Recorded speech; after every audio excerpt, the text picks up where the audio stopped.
Here at Mobility Equipment Recyclers, we service all kinds of power chairs. As you can see here, this is a very advanced head array for a Quickie power wheelchair.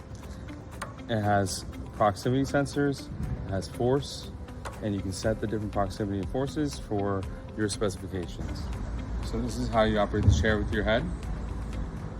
You press backwards with the back of your head to go forwards.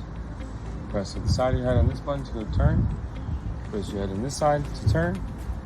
Go forwards, like so. It has an advanced display so that you can switch between modes and you can switch between your drive functions. Here at Mobility Equipment Recyclers, you can shop new and pre-owned head arrays. This head array is for a Quickie Sunrise Medical Quickie power wheelchair, but we have head arrays for Permobils, for infant care power chairs, for all kinds of power chairs. This particular head array is compatible with any Permobil or Sunrise medical power chair with R-Net electronics.